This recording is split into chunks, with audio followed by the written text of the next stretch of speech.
Okay, whenever you're ready. It looks like we have about 21 people. And I'll stop sharing.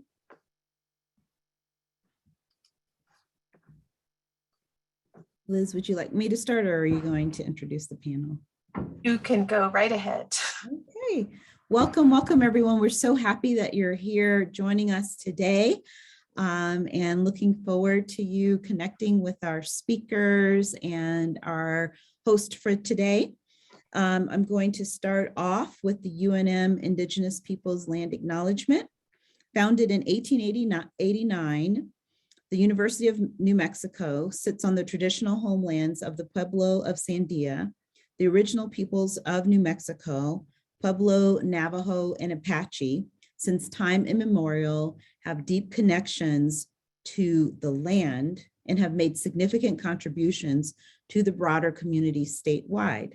We honor the land itself and those who remain stewards of this land throughout the generations, and also acknowledge our committed relationship to Indigenous peoples.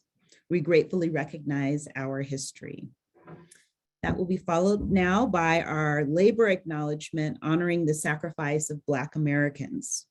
We must acknowledge that much of what we know of this country today, including its culture, economic growth, and development throughout history and across time, has been made possible by the labor of enslaved Africans and their ascendants who suffered the horror of the transatlantic trafficking of their people, chattel slavery, and Jim Crow. We're indebted to their labor and their sacrifice, and we must acknowledge the tremors of that violence throughout the generations and the resulting impact that can still be felt and witnessed today. So thanks so much for listening to those. So in our conversation today on why measures against sexual violence in academia need to be informed by principles of justice, equity, diversity, inclusion, and accessibility, we want to share some community agreements. And thanks so much for those that developed these agreements. And so I'm going to be stating these in first person. And so just put yourself in the place of the I here. I will lean into difficult conversations. I will believe everyone is doing their best and assume good intent. I will critique ideas, not people. I will use I statements. I will accept a lack of closure. I will not make assumptions about other people's identities and positionalities. I will take care of myself and take breaks if I need to. I will agree that what is shared here stays here, and what is learned here leaves here. So thank you so much. I'll turn it over to my colleague, Liz Hutchinson. Thank you so much, Dr. Sarai. I'm Liz Hutchinson, Associate Vice President for Equity and Inclusion and Professor of History. And I want to thank Dr. Sarai, Lorena Blanco Silva, and Freyd Torres for bringing us to this event, and introduce our panelists who will speak more about their own work. We have visiting with us today Dr. Nelia Viveiros, Special Assistant and Chief of Staff at the College of Education and Human Development at Temple University. Welcome, Dr. Viveiros. And we also have Dr. Gabriela Torres, Professor of Anthropology and Associate Provost for Academic Administration and Faculty Affairs at Wheaton College in Norton, Massachusetts. Thank you both so much for joining us for this conversation. In conversations with Dr. Torres and Viveiros, we've developed some goals for this session. As our panelists will soon be discussing, we share concern with diversity and sexual misconduct prevention work that has emerged from ongoing dialogue among researchers, DEI and Title IX practitioners, and administrators at the national level. In those conversations, we've repeatedly heard how the work of preventing sexual misconduct and racial discrimination, for example, are siloed through separate processes, procedures, and sometimes institutional offices. Our working premise for the conversation today and the subject of our ongoing research is that these siloed processes can create harmful barriers for targets of sexual misconduct and other discrimination, whose experiences of harm are often shaped by multiple identities. We hope that today's conversation can advance critical conversation about these harmful limitations, as well as suggest how we might improve our ability to respond supportively and effectively to targets of sexual misconduct. We'll begin today with about 30 minutes of conversation with the panelists, followed by some time for comments and questions from the audience. You can post those questions and comments in the Q&A section of the Zoom webinar at any time. Please do take care of yourselves as we engage with challenging topics on this panel. So my first question is really designed to get our guests to tell us more about yourselves, about your research and administrative experience as it relates to our focus on sexual misconduct and discrimination in higher education. How does your identity and experience inform your work in sexual misconduct prevention and remediation? Gabriela, did you want to go first? Did you want me to? All right. So, as I was thinking about sort of answering this question, one of the things, and this is going to probably get to a discussion I'm imagining we're going to have about intersectional identities and our experiences, right, and what we bring to the table. So, I mean, let me start off by saying everyone's background story and experiences are going to shape who they are, and that's going to be an asset to any workplace. I want to start with that premise. In terms of my experience, so I really cut my teeth. I began this work in the 80s, working in the pro-choice movement. I got very involved in reproductive health, and I worked for a feminist collective for a long time, actually sort of supporting women who, the right to choose, right, and the right to get quality healthcare no matter where they're from. I had a particular interest in supporting immigrant women's health, which was another collective I was involved with. I went from there. I'm making really sort of long sways here of my life in really short pieces, but I dropped out of high school. Because it wasn't expected in my family that I went to high school. And then I eventually found myself back in higher ed in my late 20s and went back to work, did part-time work, went to school, got my bachelor's, and then kept sort of that interest in reproductive health and actually became a lawyer of all things, thinking that I was going to change the world. I got really involved in this idea of sort of human labor rights. Did a bit of practicing in that area and then really kind of moved. I mean, you can see the reproductive interest and then the labor sort of moved me into this Title VII, Title IX space, which is where I really sort of brought all those pieces of my work together, my experience, my desire to do the right, the good work. I ended up creating the Title IX office at the University of Colorado. And we built something huge, obviously, right? Because we've addressed our need to address these concerns as they were happening on campus. But we'll talk about this again. I was working in a silo because we were addressing it from this sort of criminal justice lens, as I think most universities were responding in those early days. I eventually moved on, and this was shortly after the death of George Floyd, to work more in the sort of DEI space directly in that. So addressing harms from a completely different non-Title IX aspect. And I realized the need for us to bring those two together. So that's sort of why I'm here today, make a really long history, 30 years in higher ed short. So I started off as a practitioner. I now come to you as a faculty member and also a practitioner still in higher ed, very interested in this area about how we bring these experiences together. Thank you. Dr. Torres? So thank you so much for having me here today, Dr. Sarai, Dr. Hutchinson, and I'm really happy to be in conversation with Nelia here today. I am originally from Guatemala. I came up north, actually to Canada as a refugee in the very late 80s. My scholarship has always been on issues of sexual violence and intimacy, or sexual violence as it's perpetrated by the state. And this is sort of my entryway into this work. So my original work was around the use of sexual violence as a weapon of governance by the Guatemalan state. And since I've continued to write about this issue in a cross-cultural perspective. I think I come to the work of the intersection between DEI and Title IX really from a very odd vantage point, which is that I engage in a collaborative policy writing process at our National Anthropology Association to define a sexual harassment, sexual assault policy. And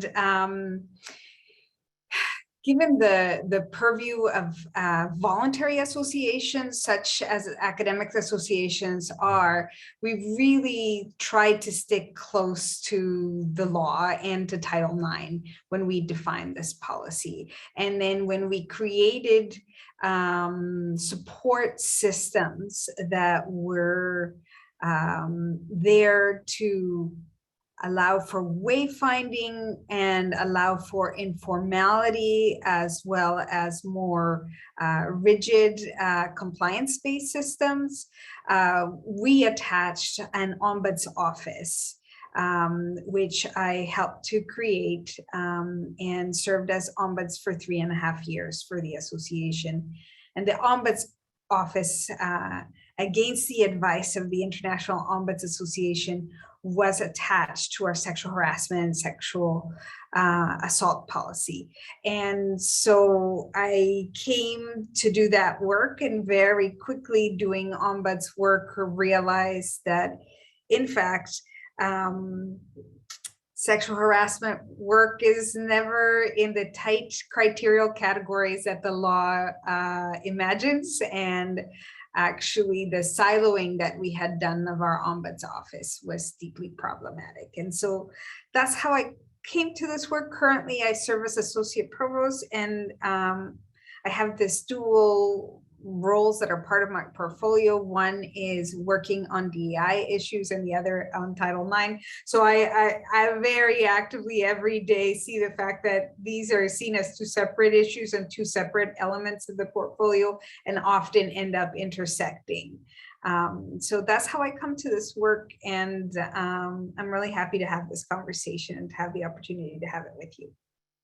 Thank you. Thank you so much, Gabby. I'll just interject that it's remarkable how both of you bring this sort of varied experience into a conversation about what it means to operate in these different spaces, especially if they're kept separate. And my follow-up to that question is really a little bit of a wild one. I would say, based on that experience, are there one or two things that each of you would want to change about how we respond to sexual misconduct in academia? And by that, Gabby, of course, I mean also at the professional association level, if that's relevant. What do you think we should change? We only have two. Try for two. I'll let Gabby deal with the rest, but I mean, one would be to stop the siloing that comes so naturally in higher ed. I don't know what it is about us, but we really need to be sort of intersecting more in this work. We do need to be bringing the idea of, we need to be challenging this notion of neutrality and sexual misconduct and what it means in terms of the work we do in DEI and in sort of acknowledging powerful, harmful dynamic, right? That power dynamic. I think the other thing is we need to be dealing with the compassion fatigue and the burnout in this work. We're not talking about that enough. So those are my two big ticket items right now. Gabby, I'll leave the floor to you. I think working with informal wayfinding forms for people to engage with sexual harassment, Title VII violations in ways that they want to engage, so that they can have some degree of autonomy as to the level of engagement they want to have with the compliance policies that we offer. And I think at this point, in general, in higher ed, we don't really think of creating design conflict management approaches. So often you have one office gets created and the other office gets created, and there's no real design as to the interactions. And so I would also say a more intentional design for how the entire conflict management system is serving both the institution, because I think there are metrics that actually we don't appropriately collect, or we collect the wrong metrics so that we can find the right solutions to make improvements. And often we don't think of metrics as informing our ability to make iterative change. But rather that those metrics are seen as judging individuals who are in particular offices and assessing their work, rather than thinking of the metrics as informative of work that we have to still do together. So I think those things in terms of how we set up a design would be really, really important. And I think thinking about categories of vulnerability rather than the two compliance titles, Title 9 and 7, might actually yield us different options for supportive approaches. So those are the two things, and there is a lot that's left on the table that needs doing. Thank you. Thank you. I hear in both of your answers, I hope someone or other from the NASM Action Collaborative is here, because I can hear reflected literally the workshops that have been occurring at the national level, such as the evaluation metrics, the science of evaluation. What are we trying to measure when we gather those metrics? And we want to make sure those are attuned to evaluating the effectiveness of intervention with particularly vulnerable populations and multiple identities. So thank you for that. Moving to another question, and maybe getting a little deeper on the DEI side of this question, where a lot of us operate from. What, here again in your experience or your research, what are the additional challenges that BIPOC and LGBTQ persons, as well as persons with disability, face when they do try to manage experiences of sexual misconduct in academia? What have you seen of that? Gabby, did you want me to, or did you? Yeah, I think the problem, and I've kind of iterated or sort of spoke to in the beginning, was really this idea that the problem with the compliance model, right, to what Dr. Torres was saying, is that it's built on this premise that we're going to respond to harm in a way that almost avoids the relationship harm that gets created, right, based on things other than just gender, like race or class or sexual identity or sexual, whatever it is, sexual orientation, other protected identities. And those are identities, as I started off talking about, that we bring to the table every day, right, in this work, in our place. It doesn't matter where you are, you're bringing those identities with you. And now I'm going to go a little bit into sort of, if those of you remember Kimberly Crenshaw, right, Black legal scholar, and her work on intersectionality, right, that was 30 years ago, and it's still relevant today to our work.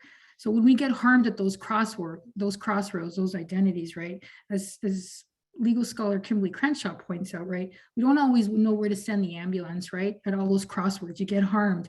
So think about this, right, we have to look beyond just the gendered component of this work, and it's not, in order to sort of understand kind of how those, I think it's what she called multiplicative axes of marginalization work to harm at all those identities. That's where I'm coming from when I talk about looking at understanding that intersection of harm.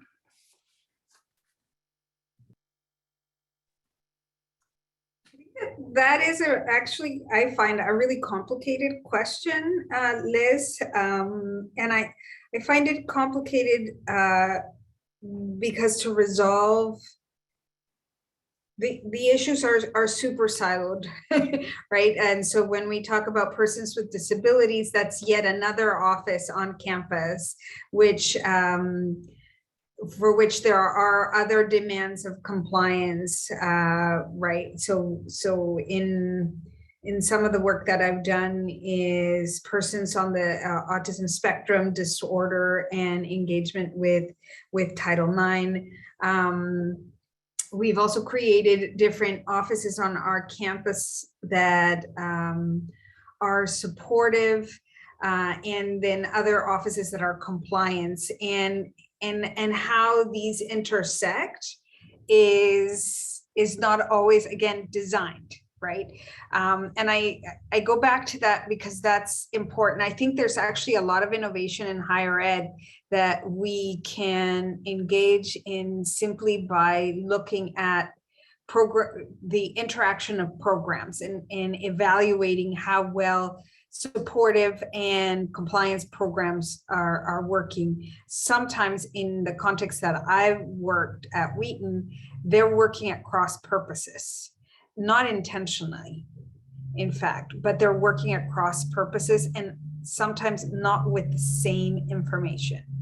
And I think what it creates on students in our context, because our services are focused on students mostly, right? But what it creates for students is an inability to feel that they can trust any part of the institution because they're not getting clear information. So, one part of it are the additional institutional organizational challenges.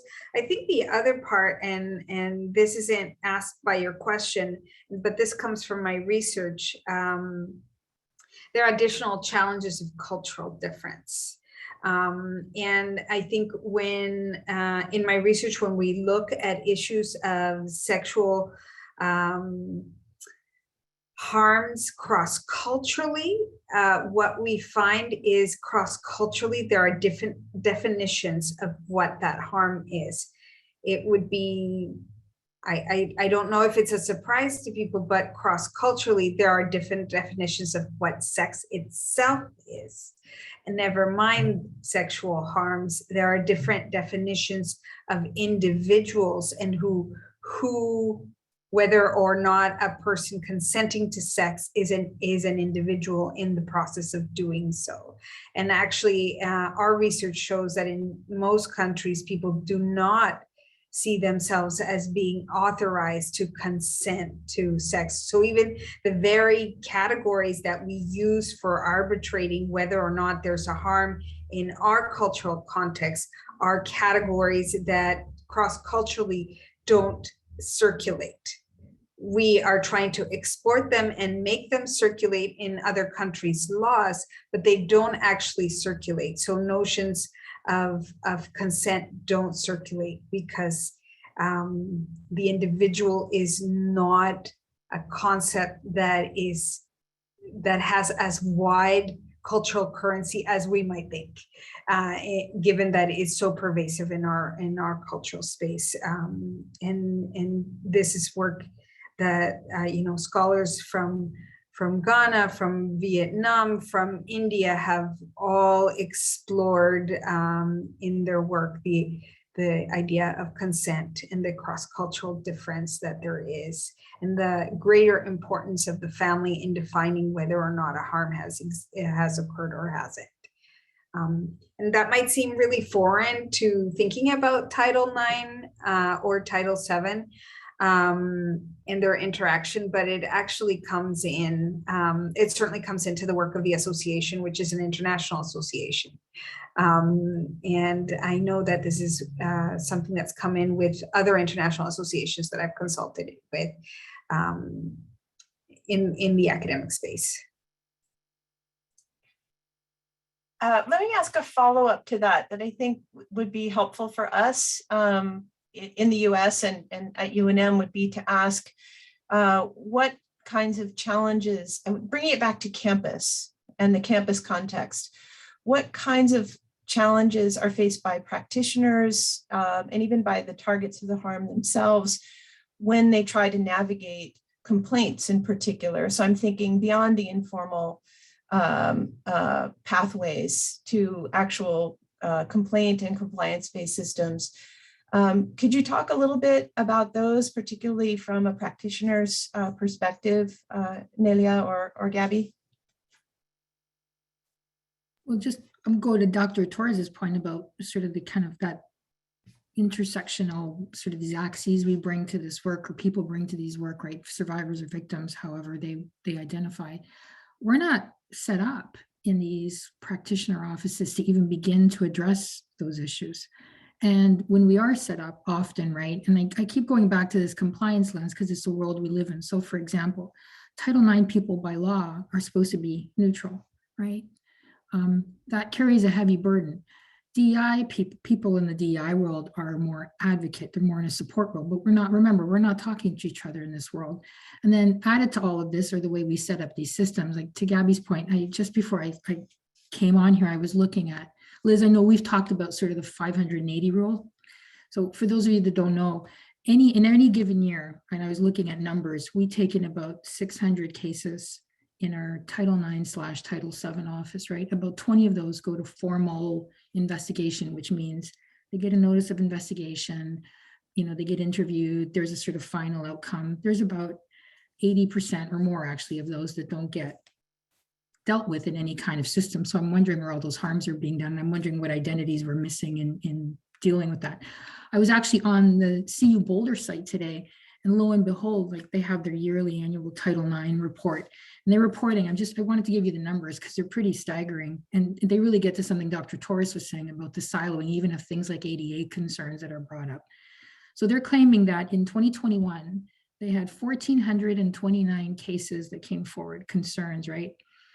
541 of those fell under the scope of sexual misconduct. So give or take 30%. They're much bigger than CU Denver Anschutz, but 720 of those cases were then taken under the discrimination and harassment policy, and with them, who knows what, because we don't have outcomes on those. 5 of them had to do with a conflict of interest amorous policy.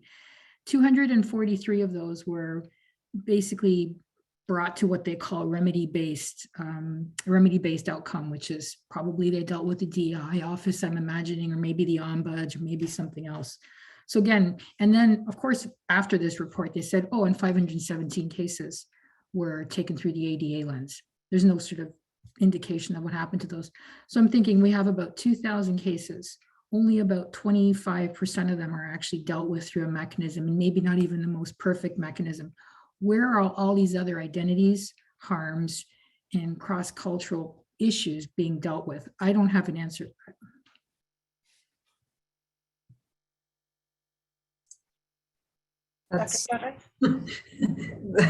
Those statistics are very sobering, and in thinking of my own context, probably pretty similar. So I know that in our own process, one of the first things is, who do I need to talk to first? As you're because different offices get different requests, right? So in the provost office, we get actually some of the requests that have to do with faculty, who looks at those within the provost office, which and that's partly my role, right? And so who looks at those within the provost office? Who do I have to bring in? At what point do we have a conversation, and with whom, and which of the legal frameworks do we use to think through? And so I think for people who are practitioners in this area, navigating the complaints requires an exceptional amount of training and experience. And I think that is a big challenge. It's a big challenge in the Northeast. I don't know if it's the same in New Mexico, but we have the big resignation. And so particularly on the staff side, we've had a significant amount of turnover. And relearning to work with someone who comes from a different system has been a huge challenge because of the amount of knowledge that's needed to work well with others as you're trying to determine which buckets are which is the best. It's actually most of the time which is the best bucket. Not that it can't fit into other buckets, but which is the best bucket to think through the issues, or which one is most important. This is also part of the work in the association, right? So we have a policy for sexual harassment and assault. We don't have a bias policy. As a voluntary association, we're not required to follow actually either Title IX or Title VII. And so whatever policy we have is a policy that we voluntarily accept as an association. And so there is a push for people who are seeking compliance-based resolutions to have those go through our sexual assault and harassment policy. And so I think that is also a challenge for practitioners when students really want it to go through one policy and you as a practitioner think it should go into another. That's definitely a challenge I've faced in both contexts.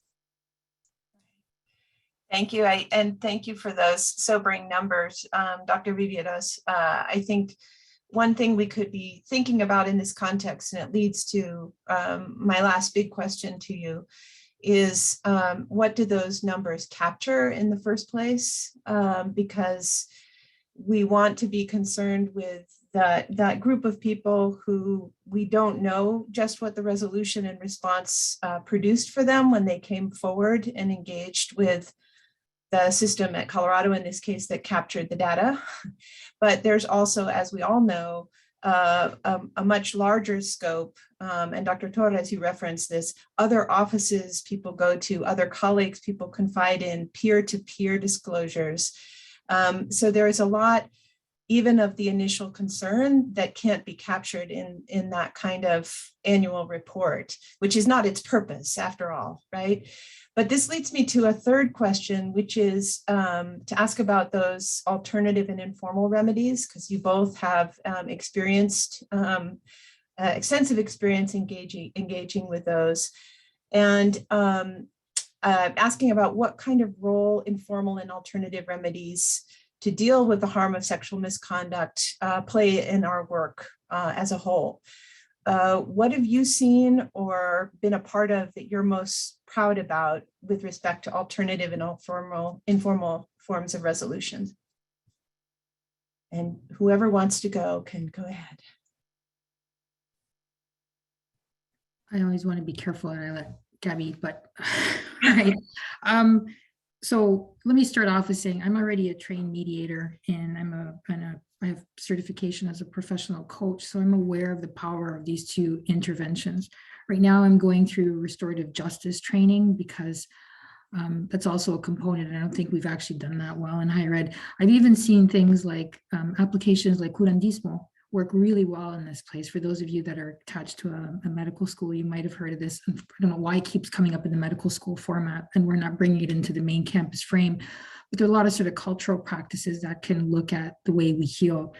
Right now, one of the things I'm really proud about, beyond just looking at this integrated conflict management system that Dr. Torres was talking about earlier, is I'm trying to bring that to our medical campus at this point. So we're leading a charge to coalesce efforts to try to de-silo. A good friend of mine once said, Gabby, the funny thing here, you might enjoy this, silos belong on farms. They don't belong in higher ed. So this idea of how do we bring these offices together? A really interesting point you just made, Liz, is this, for example, here I was reading this Title IX report, and I know at the University of Colorado and at Temple, for example, we produce an ombuds report, but I don't know if our DEI office is producing any reports, even in just aggregate numbers. I don't know if our student conduct office is producing any reports. So I don't have a sense, to your point, we are really disjointed, even the way we're collecting the data. I'm not sure we know what data we need to collect other than when it's compliance data. It would be interesting for us to even talk about how we're setting up those structures to see where our trends lie. But anyway, you got me off on a tangent. Those trends would help us determine how we attack this work. And I'm a very, very firm believer that it has to be, we have to move beyond the investigation only model, because most of our policies are not, I'm just going to call it, most of our policies across higher ed are not meant to capture the harms that we see as practitioners on the ground. That 80%, the 80%, 20% thing I talked to you about is real. We see it all the time.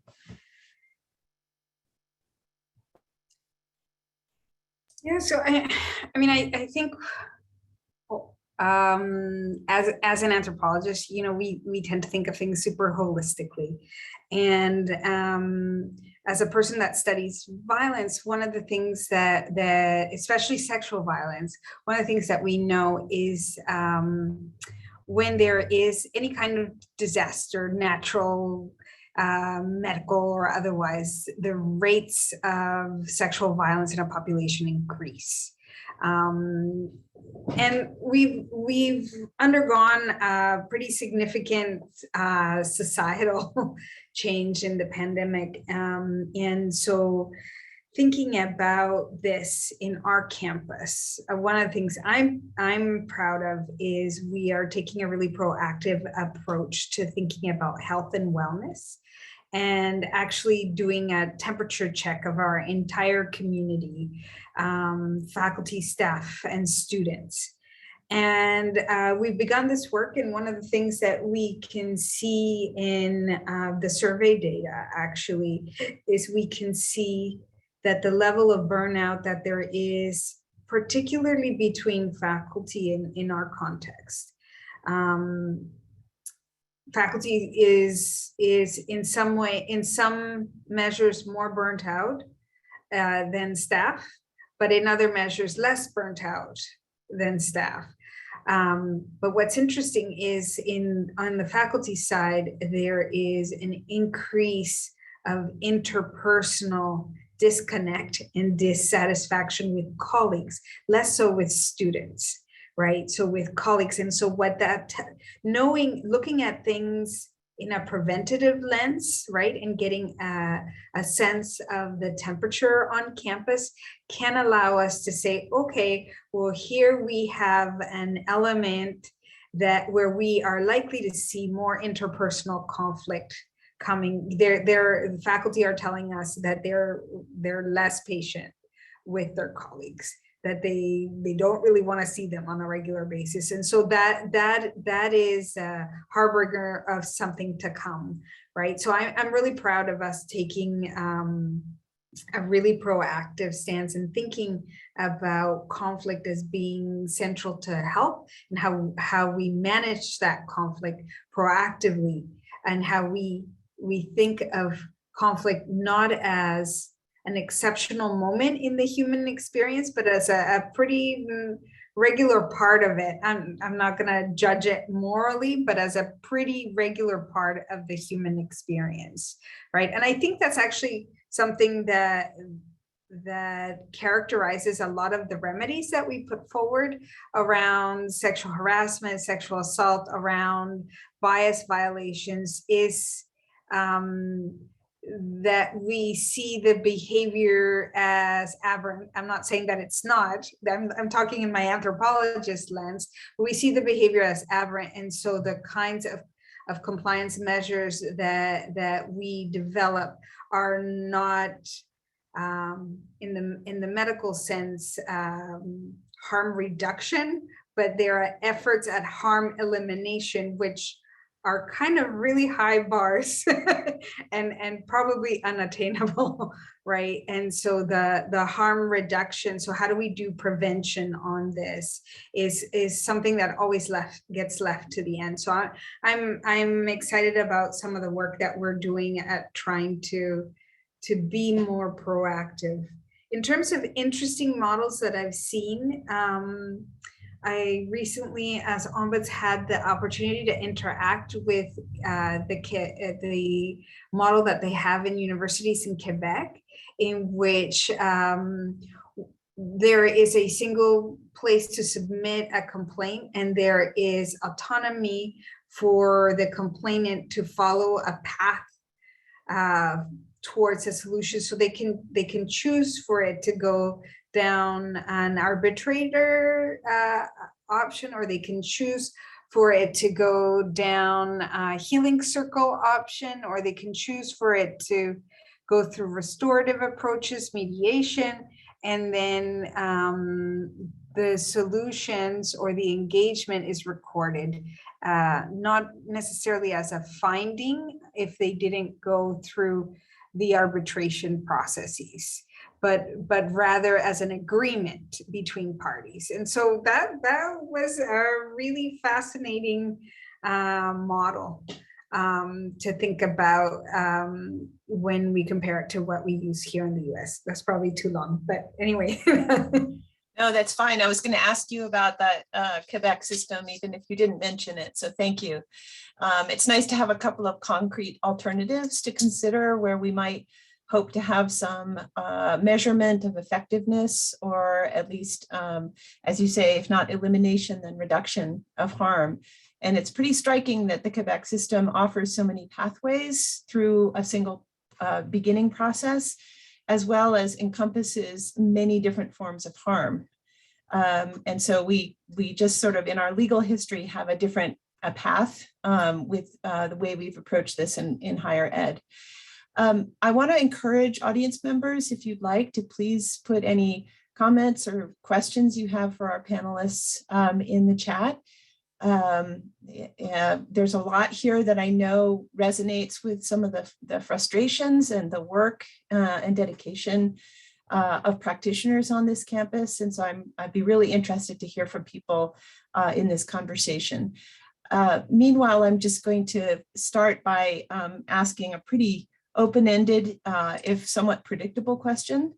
Dr. Torres, you began to gesture towards this, but how did the COVID-19 pandemic change the playing field or the options, the effectiveness of those engaged in this work? What are the changes that you think have opened up pathways or exposed some of the issues that we're trying to wrestle with here?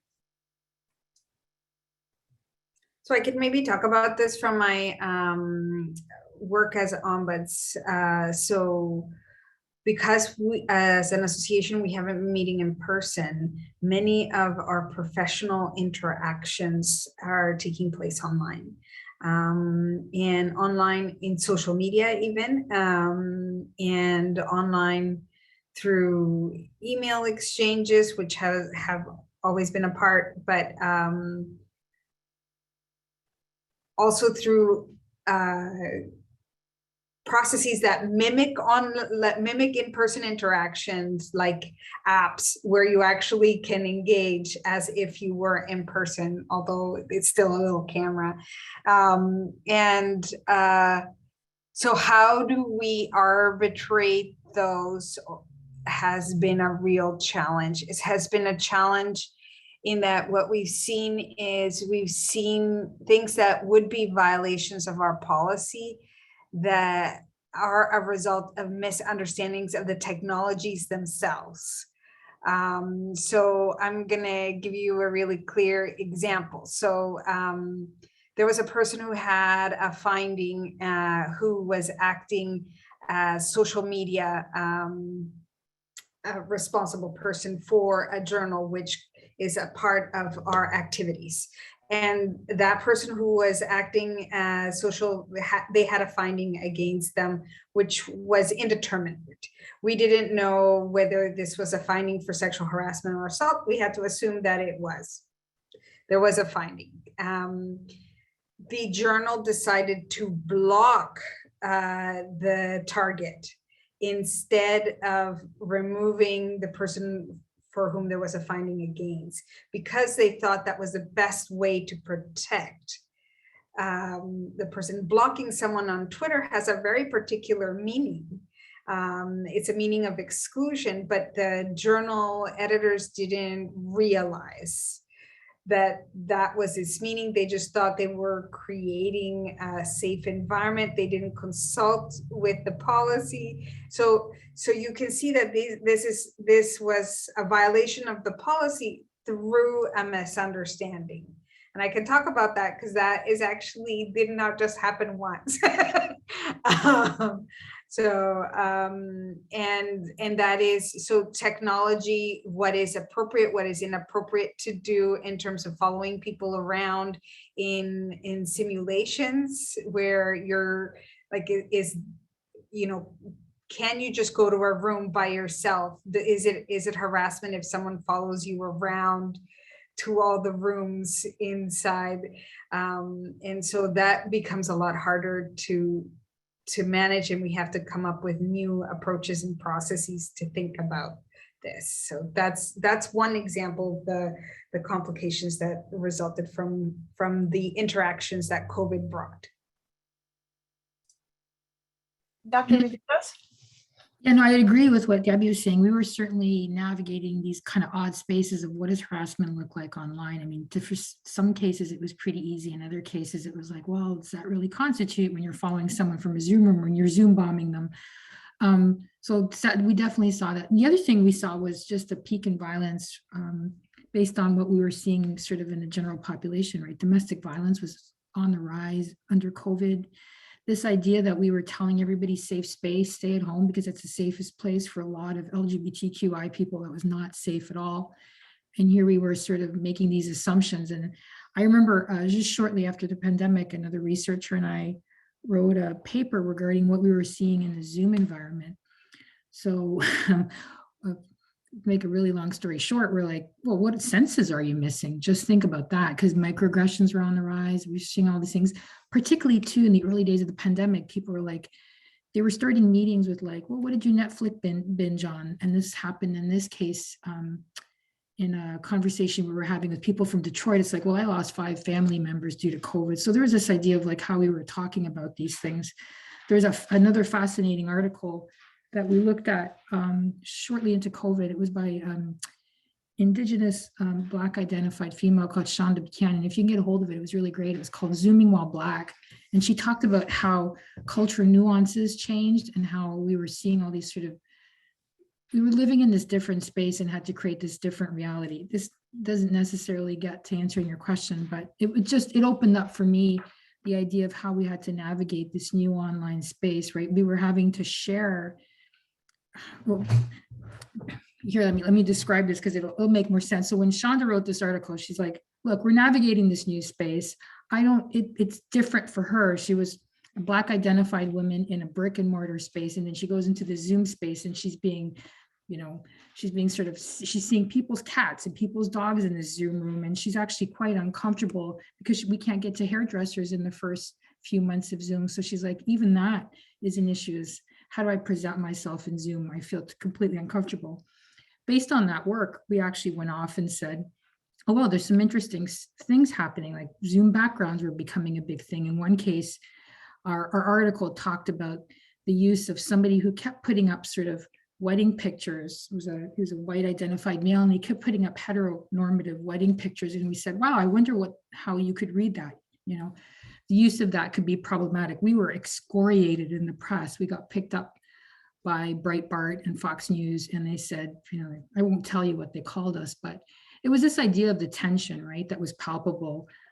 I tell the story because it's what we were feeling in this work, right? So we couldn't manage how this was happening, and we were having this interesting debate, unlike we were having not necessarily in the brick and mortar space as much, but this idea of like what free speech look like, and how do you navigate that, and how do you navigate hate, and what does this look like? So that's kind of what it opened up for me. It's this idea. Zoom opened up an interesting foray into this world that I don't think we've come off yet. I wonder how it's going to change the nature of how, to Dr. Torres's point, of how we view harm and what it looks like in this kind of weird virtual environment.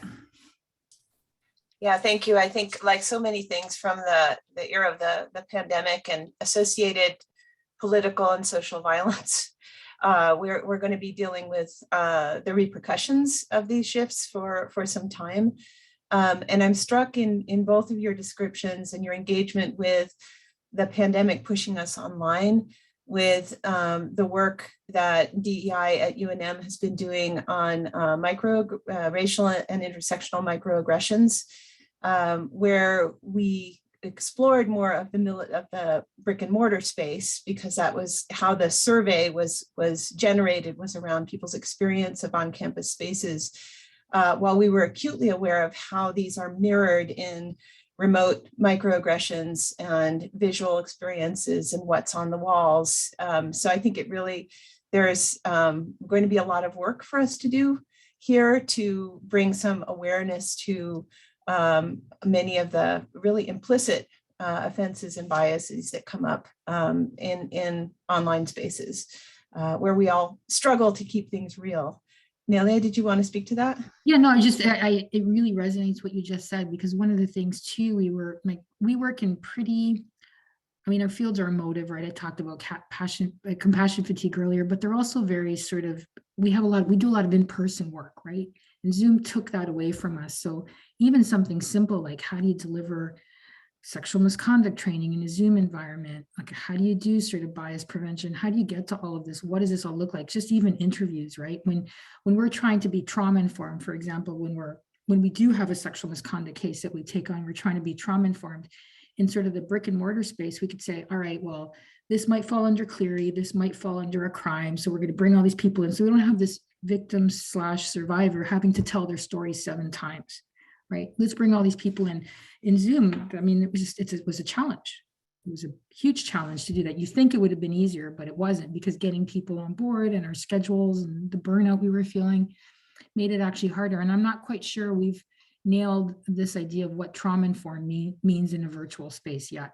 I think we hadn't gotten there with the brick and mortar, but I think it was even harder now. Well, you jumped me into my next question, but I'm watching to see whether anyone from our audience would like to provide a comment or a question. I don't see any, unless I'm totally screwing up my own Zoom. But I do, meanwhile, have a question, and that is, you mentioned trainings, Nelia, and I think when we who have been through a 3-year DOJ agreement at UNM are particularly attuned to the huge investments on this campus in a variety of interventions to prevent and remediate sexual violence. And I wonder, bringing us a look back around to this question of DEI-informed sexual misconduct prevention, how trainings, in your experience in particular, can help or hinder our efforts to de-silo how the university, how the community responds to these harms. Do you have any reflections on trainings in particular? Yeah, I think just that they've kind of followed the same pattern as the development of these offices, right? Is that some trainings are mandatory, some universities have gotten there. Sometimes we include students, sometimes we almost always include students. I'm sorry, we don't always include staff and faculty. They're treated by a whole different office. So there may be training there, there may not. What have I seen in my time? Trainings sit on Skillport forever, they're not updated. You know, because of the siloing that we've spoken to, I think pretty extensively, is those follow through. And I don't think we think about trainings. There's some really good work coming out of Jennifer, I'm going to forget her name, but I think it may be Jennifer Ibrahim out of Stanford, who does work on brain neuroscience. And she says, we do all these trainings, right? And forget the fact that, you know, there might be 10 offices talking about the same thing, but giving you sort of different content that may or may not help, is that we're not necessarily looking how the training is effective. We're saying to people, all right, here's a training on microaggressions and unconscious bias, but we're kind of stopping short on that and saying, all right, well, we're not going to give you training, for example, on maybe how to mitigate those, or we're not going to talk about mediative stances that you could use. So the trainings often too sort of fall short on that end. So there's sort of this idea of like how we're delivering it, the siloing, and then there's the idea of sort of the content and how we're making sure that we have this equilibrium across the board. I hope that makes sense. Yeah. Thank you. Dr. Torres? So what I would say is, the siloing is in part financial, right? So there, it comes from the monies for the trainings come from different offices, and some of the monies have different requirements that they be used in particular ways. So, and this is even in my system, which is private, where we have a lot of flexibility as to how we move things around between offices. We also had a DOJ grant, getting things funded through the DOJ grant that wasn't strictly sexual harassment prevention or mitigation was impossible. So I think the funding part is an important one of thinking about the design. I think the other is how we learn, which I think Nelia was talking about. Often the training is needed just in time when you need it. And that's not the approach that we take to training. And that there's probably, and also the workload of the practitioners, right? So the workload of the practitioners to create just-in-time training is intense. And so just-in-time training is not what has come to be the preferred practice because of the higher workload that, even though it's more effective, right? We know it's more effective. It's not the practice that we engage in because of the workload implications. Well, I appreciate, Gabby, you bringing that back around to a question of funding and practitioner workload, because I know those are front and center in most aspects of institutional transformation. One can have great initiatives, great feedback, a lot of institutional courage, but it does need to align with the resource allocations to get that work done, or we are very quickly beyond the point that Nelia has mentioned a couple of times of sustainable compassion fatigue. And the circulation of practitioners among institutions, between offices, I think is some anecdotal evidence of that. I'm sure somebody's studying it as well. Is there anything, I'm still just keeping an eye on audience questions. I know many people will need to leave around the hour, which is right now. But I wanted to offer an opportunity, Dr. Torres or Viveiros, if there are elements that came up for either of you in this exchange that you'd like to comment on further or pose as a question for each other and the audience to consider moving forward. Where do you think we should be thinking now, or what work could we do to move this problem of move beyond critiquing the silos to actually resolving them? That's a hard question. I know.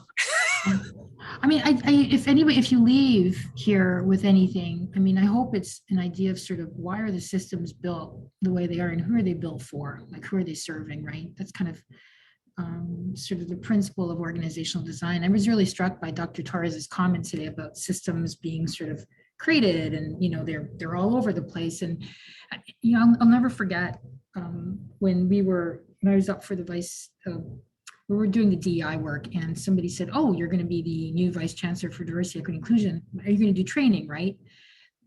Think about that. So I was struck by it and I said, all right, so you want me to sort of do all this stuff, but also train, like, when am I actually going to sort of be strategic and when am I going to manage and when am I going to get people to do this work?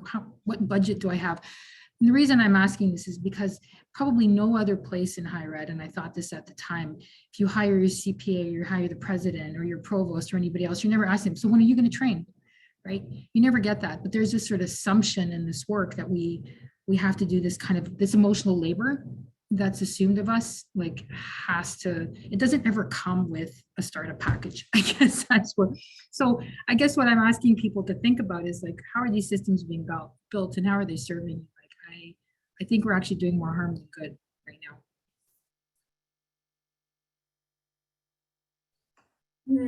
I would be really interested, Liz, if people at UNM have felt a change during COVID. Whether I would be really interested in that question, if there has been a change at UNM in terms of this work. I think that's something that there still isn't a lot of literature on, but something I'm really interested in. So just as a personal interest, I'd be interested if people have seen a change. Yeah, well, I don't want to speak for all my colleagues, but anecdotally, of course, I think many of the changes you both have described have been areas of key concern, both for leadership in DEI as well as in our resource centers that tend to focus on students, but also address staff and faculty issues. And a year ago, along with the director of the Women's Research Center, we did another webinar in Women's History Month that was focused precisely on the spikes in domestic violence that Nelia referenced, concerns about online harassment that were emerging in the early rush to remote or return to remote had begun in 2020. So I think the experience at UNM, I've heard voiced in many meetings among practitioners, a concern with those larger social inequalities that are surfaced in the pandemic and how they were expressed in increased bullying and violence.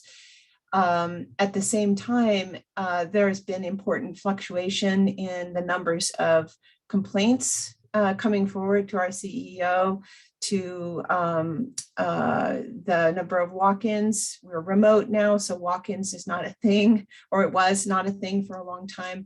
So workload for Title IX and equity practitioners was transformed in the pandemic, as you know, and not just because it went online, but because people seeking support were either not seeking it at some times, were seeking it in a rush in others, or were simply having to resort to remote access in ways that changed sort of the landscape of the work.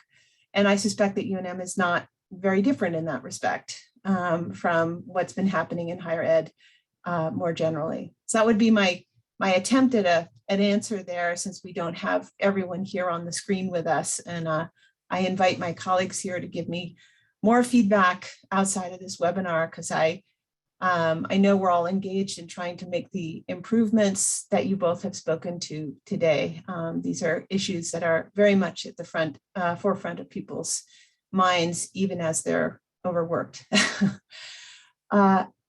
I have not seen more comments or questions from the audience, and I think we may be in one of those phases of webinar exhaustion, but I want to close by thanking each of you, Dr. Torres and Dr. Viveiros, for bringing your whole selves, not only to this work, but also to the webinar conversation today, because I believe it's very helpful to bring those research findings and experiences into conversation with the experiences that we have trying to do this work. So thank you very, very much for joining us.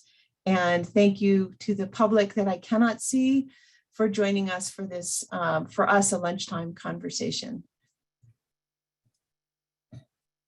All right. I think we'll be signing out and thanking everyone for their support. And thank you for the nice notes in the chat. That's always nice to hear.